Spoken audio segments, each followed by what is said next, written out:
ज्ञान गंगा गीता चैनल में आप सभी का स्वागत है। संक्षिप्त श्रीमद् भागवत कथा 12 प्रथम स्कंद 6वां अध्याय। सूत जी कहते हैं, हे ब्राह्मण, इस प्रकार नारद जी का जन्म और कर्म सुनकर सत्यवती के पुत्र वेद व्यास ने फिर नारद जी से पूछा कि हे मुनीश्वर, जब आपको उपदेश देकर वे महात्मा चले गए तब आपने क्या किया? क्योंकि तब तक तो आपकी बाल्यावस्था ही थी। फिर आपने उसके पश्चात की अवस्थाओं को कैसे व्यतीत किया और समय आने पर आपने अपना वो शरीर कैसे त्याग किया? फिर यह काल तो ऐसा प्रबल है, सो उसकी आप पर कृपा है जो आपको अब तक अपने उस जन्म का स्मरण बना हुआ है। नारद जी ने कहा, हे व्यास जी, मैं अपनी माता का एक ही पुत्र था। वो मुझसे बड़ा प्यार करती थी। यद्यपि ये उनकी मूर्खता थी, तथापि उन्होंने मुझ पर अनन्य गति वाले पर बड़ा स्नेह प्रकट किया। वो दिन रात मेरे ही कल्याण के लिए चिंतित रहकर स्वयं ही परवश हो गई थी। इससे उनको तनिक भी ज्ञान न रहा कि ये संसार कठपुतली की नाच ईश्वर के बस में है। योगियों के चले जाने पर दिशा, देश और काल को न जाने वाला मैं 5 वर्ष का बालक माता और पिता के सहारे रहने लगा। एक समय रात को मेरी माता गौ दूहने के निमित्त जो घर से बाहर निकली तो उसे किसी सर्प ने काट खाया, वो मर गई।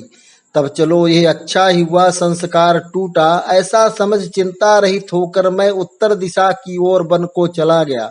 कितने ही देशों, वनों और पर्वतों का भ्रमण किया। कितनी ही नदियों में स्नान कर बड़े से बड़े और छोटे से छोटे सुंदर सरोवरों को भी देखा, जिनमें सर्वदा ही विचित्र शब्द करने वाले पक्षी बोलते और घूमते टहलते तथा कलरव करते थे, जिनके किनारों पर नरकुल, बांस और कुश लगे हुए थे, और जहां सर्प, उल्लू और भेड़िए नाना प्रकार के शब्द कर रहे थे, जिससे वह स्थान बड़ा ही भयंकर मालूम होता था। तब वहां अकेले ही पहुंचकर मैंने थोड़ा विश्राम किया। फिर मार्ग की थकावट और प्यास आदि को दूर करने के लिए मैंने उस सरोवर में से स्नान कर थोड़ा जल पिया, जिससे मुझे बहुत शांति मिली और मैं स्वस्थ हुआ। तब उसी मनुष्य रहित वन में एक पीपल वृक्ष के नीचे बैठकर मैंने अपनी बुद्धि से अपने ही हृदयस्थ देव अर्थात परमात्मा जैसा सुना था तदनुसार का ध्यान किया। ध्यान करते करते मेरे हृदय में विष्णु जी का प्रकाश हुआ और मेरे नेत्रों से अविरल धारा बहने लगी तथा मुझे रोमांच हो आया और मैं परमानंद सुख को प्राप्त हो गया। फिर तो मुझे अपने और पराये का ज्ञान जाता रहा और मैं उस आनंद के प्रवाह में ऐसा लीन हुआ कि सारी सुधि बुद्धि खो बैठा, जिससे मेरा वो प्रकाश भी मिट गया और तब मैं महाव्याकुल होकर अप्रसन्न हो गया। मेरे चित्त की वृत्ति ध्यान से अलग हो गई। तब वो सुंदर स्वरूप मुझे फिर कैसे दिखलाई पड़ेगा, इसके लिए मैं फिर अपने मन को स्थिर करके अतृप्त और आतुर सा हो गया। तब उस आतुरता और मन के उस एकांतवास को कहने के लिए मेरी वाणी में सामर्थ्य नहीं है। तब मेरी ऐसी व्याकुलता को देखकर भगवान ने एक गंभीर आकाशवाणी की कि हे नारद, तुम अपने इस ज्ञान में मुझे नहीं देख सकते हो, क्योंकि अभी तुम्हारे कामादिक मल नष्ट नहीं हुए हैं। ऐसी अवस्था में अर्थात कुयोगियों को मेरा दर्शन नहीं होता। जो एक बार तुम्हें अपना रूप दिखाई दिया है वो इसलिए कि अब तुम मुझसे प्रेम कर सको। जब मनुष्य मुझसे अनन्य प्रेम करने लगता है और उसे कोई कामना नहीं रहती, तब उसे मेरी प्राप्ति होती है।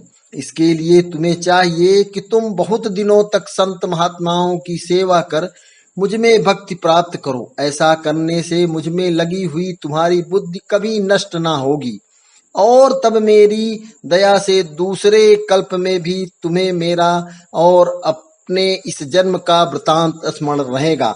ऐसा कहकर वो आकाशवाणी शांत हो गई। मैंने सिर झुकाकर भगवान को प्रणाम किया। फिर मैं प्रसन्न होकर वहां से उठा और अनेक देशों तथा तीर्थों में घूम घूम कर निर्लज्ज हो और अनंत भगवान के नामों का मद मत्सर त्याग कर कहने सुनने और गान करने लगा। हे व्यास देव, इस प्रकार कितने ही दिनों तक में श्री कृष्ण जी ने अपना मन बुद्धि लगाए निर्मल चित्त से समय की प्रतीक्षा करने लगा। फिर तो समय आते ही सहसा बिजली चमकी और मृत्यु प्रकट हुई।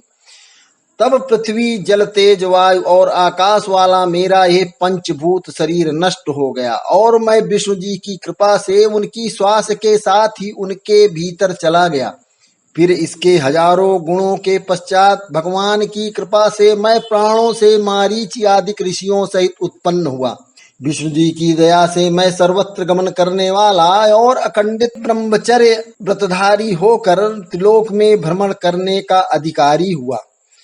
तब वेद मुख ब्रह्मा ने मुझे यह वीणा देकर कहा कि तुम इस वीणा को बजाकर विष्णु जी का यशोगान करते हुए सर्वत्र विचरण करो और अपने उपदेश से संसारी पुरुषों को शुभ मार्ग दिखलाओ।